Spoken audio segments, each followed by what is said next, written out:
Монголын радио ярьж байна. Улаанбаатарт 9 цаг.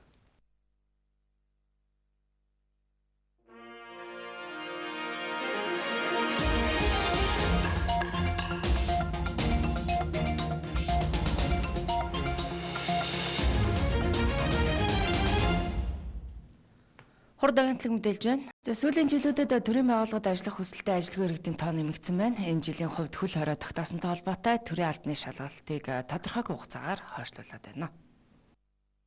Өнгөрсөн онд хөдөлмөр эрхлэлтийн байгууллагт 71,000 гаруй ажлын байрны захиалга ирснээс 44,000 иргэдийг ажил зуучилжээ. Үүнээс 11,500 иргэн төрийн өмчийн байгууллагт орсон байна. Жил ирэх тусам төрийн захиргааны байгууллагт ажиллах хүсэлтэй иргэдийн тоо нэмэгдэж байгааг хөдөлмөр нийгмийн хамгааллын яамны хөдөлмөр эрхлэлтийн бодлогын хэрэгжилтийг зохицуулах газрын мэргэжилтэн нэг чимэг хэллээ. Тэгэхээр ажил зуучлж орсон иргэдийн орон нутгийн өмчийн хэлбэрийн аж ахуйн нэгж байгууллагад орсон иргэд нь бол хамгийн бага буюу 0.8%. За хувийн өмчийн байгууллага хийх компаниудтэй тийм байгууллагад орсон иргэдэнд бол үнэлэхгүй их хувь буюу 72.9%. Нийтдээ нэг тоогоор илэрхийлэх юм бол 32,140 мянган иргэн одоо эдгээр аж ахуйн нэгж байгууллагууд зөвшөөрлөгч ажилд орсон мэдээ байна. Одоо ажил мэргэжлийн ангиллаар наваад үзэх юм бол энгийн ажил мэргэжилд 9,441 хүн, мэргэжилтэй ажилт буюу мэргэжилтний ангиллал 7,980 гэх мэтлэн иймэрхүү байдлаар за худалдаа үйлчлэгээний ажилтнууд гэх юм бол 5,371 гэх мэтлэн иймэрхүү томог гарсан байна. Төрийн албаны нөөцийг бүрдүүлэх зорилготой төрийн албаны шалгалтыг жилд 2-оос доош удаа зохион байгуулахаар эрх зүйн зохицуултыг хийсэн. Өнгөрсөн оны 11-р сард төрийн албаны зөвлөлөөс 23 салбар зөвлөлийг байгуулан шалгалтыг зохион явуулсан.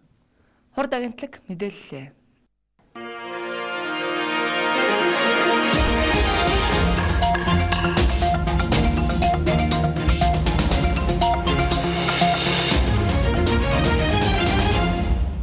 Хурд агентлаг өглөөний мэдээллийн хөтөлбөрөөр эхлэж байна. За энэ өглөө бид төрийн албаны ерөнхий шалгалт өгөхөөр бэлтгэж байгаа иргэдэд зориулж дараах тодорхойлох мэдээллийг бэлтгэлээ. Төрийн албаны хуулийн дагуу төрийн албаны ерөнхий шалгалтыг жилд 2-оос доош удаа зохион байгуулдаг. Энэ шалгалт нь хуулийн дагуу төрийн жинхэнэ албаны нөөцийг бүрдүүлэх зорилготой. За иймд төрийн албаны ерөнхий шалгалтыг өгөх иргэн дараах болцсон шалгуурыг хангасан байх ёстой гэж төрийн албаны зөвлөлийн гишүүн Баатар сайхан хэлж байна. За болцлын хувьд 1-р Монгол улсын иргэн байна, 2-р дээд боловсралтай байна, 3-р нь авилга албан тушаалын гэмт хэрэг үйлдэж шүүхээр ял шийтгүүлээгүй байх ёстой, сэтгцийн хүчин нэмгэггүй байх. Эмэгтэйчүүдийн хувьд цэргийн хугацаа цэргийн алба хаасан байх ёстой. За тухайн орон нутагт төрийн жинхэнэ албыг хаах хүсэлтэй энэ хүсэлтээ илэрхийлсэн байх юм аа. За дараагийн шаардлага нь бол тэтгэвэр тогтоолох насанд хүрээгүй байх ёстой. За төрийн албанд эргэж орох эрхгүйгээр хугацаа зааж халагдсан бол энэ хугацаа дууссан байхыг одоо нэг шалгуур үзүүлэлт болгож байгаа. За нийтийн албанд ажиллах, эрх хасах, ял шийтгүүлсэн бол уг хугацаа мөн дууссан байна гэдэг ийм зохицуултууд явж байгаа. За шалгалттай холбоотой бүртгэлийн хувьд ямар зүйлүүдийг бүрдүүлэх вэ гэхээр 1-р тухайн иргэн хүсэлтээ гаргасан байх ёстой. 2-р нь төрийн албан хаагчийн анкетыг үнэн зөв бичиж бөглсөн байх ёстой. За 3-р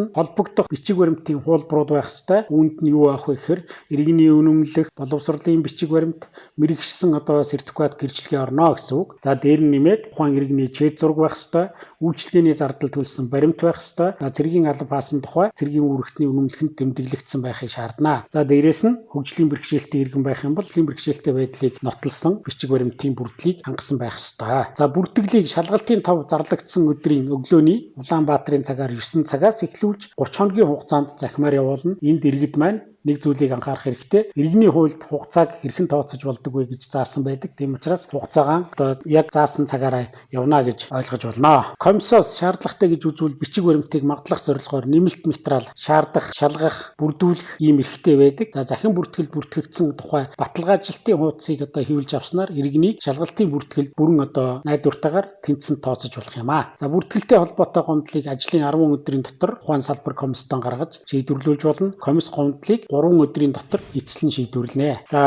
шалгалтын үйл ажиллагаа маань бүртгүүлсэн иргэдийн тоо, танхим, багтаамж, техник тоног төхөөрөмжийн хүрэлцээ зэргээс шалтгаалаад шалгалтыг хэсэгчлэн зохион байгуулж болох юм аа. Оролцогч бүртгэгдсэн тухай баталгаажилтын хуудас иргэний үнэмлэхээ шалгалтанд шалгуулж орно. Бүртгүүлсэн иргэд нь тухайн шалгалт өгөх байрандаа 30 минутын өмнө ирсэн байх. Шалгалтыг авах танхимдаа 15 минутын өмнө орж судлаа эзэлсэн байхыг чухалчилж байгаа. За та бүхэнд шалгалтын бүрэлдэхүүн агуулгын талаар товчхон болсон мэдээллийг ерөнхий шалгалт маань 3 бүрэлдэхүүн шалгалттай. Нэгдүгээрт нь ерөнхий мэдлэгийн шалгалт гэж байна. Энэ ерөнхий мэдлэгийн шалгалтанд төрийн бодлого, төрийн захиргаа, төрийн албаны тухай хууль, эрх зүй, Монгол улсын түүх соёл, нийгмийн эдийн засаг, мэдээллийн технологийн чиглэлийн сорил даалгаврууд багтсан байна. Хоёрт нь монгол хэл бичгийн чадварыг шалгах ийм шалгалт байгаа. Энэ шалгалтын дээр монгол хэл кирилл бичиг, монгол хэл үндэсний бичиг. За 3 дахь бүрэлдэхүүн шалгалт маань дүн шинжилгээ хийх чадварын шалгалт байгаа.